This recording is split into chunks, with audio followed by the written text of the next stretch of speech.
Praise the lord. దేవునికి మహిమ కలుగును గాక. బాగున్నారా? ప్రభు కృప మీ అందరికీ తోడయ్యుండును గాక. ఈరోజు దేవుని వాక్యాన్ని చదువుకుందాం. యెషయా 60వ అధ్యాయం 20వ వచనాన్ని చదువుతున్నాను.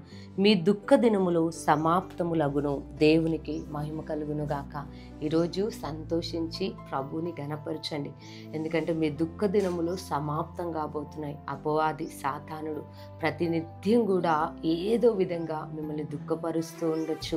దేవుని బిడ్డలారా, మీరు చేసే ఉద్యోగం దగ్గర కొంతమంది మనుషుల ద్వారా మీరు దుఃఖపడుతున్నారేమో, మీ వ్యాపారాల్లో నష్టం కలుగుతుండడం బట్టి దుఃఖపడుతున్నారేమో, మీ గర్భము మూయబడి ఉందేమో, శరీరంలో ఆరోగ్యం లేదు, అనేక విషయాలను బట్టి, ఒత్తిడిని బట్టి, అపవాది యొక్క అవన్నీ కుయుక్తులు వాడు మిమ్మల్ని ప్రతినిత్యము బాధపరుస్తూ అనుక్షణము మిమ్మల్ని వెంటాడుతూ నెమ్మది లేకుండా చేస్తూ మీరు దుఃఖపడేటట్లుగా కొన్ని పరిస్థితులు మిమ్మల్ని చుట్టుముట్టుకొని ఉన్నాయేమో. అయితే ఈరోజు ప్రభువు నీతో మాట్లాడుతున్నాడు. చెరలో ఉన్న వారికి విడుదలనంట.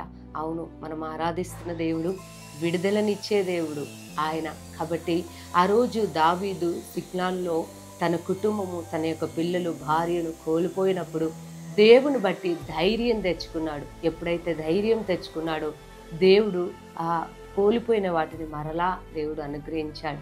ఈరోజు దేవుని వాక్యాన్ని వింటున్న నీ జీవితంలో దుఃఖానికి కారణమైన ప్రతిదాని నుండి దేవుడు విడిపించి నిన్ను సంతోషముతో ప్రభు నిన్ను నింపబోతున్నాడు గనుక, సంతోషాన్ని, సమాధానాన్ని ప్రభు నీకు ఇవ్వబోతున్నాడు గనుక మీ దుఃఖ దినములు సమాప్తం అవుతున్నాయి. కాబట్టి వాక్యాన్ని విశ్వసించి ప్రభువుని స్తుతించండి. మీ పట్ల దేవుడు గొప్ప కార్యాన్ని జరిగించబోతున్నాడు. మీ కొరకు చిన్న ప్రార్థన చేస్తాను.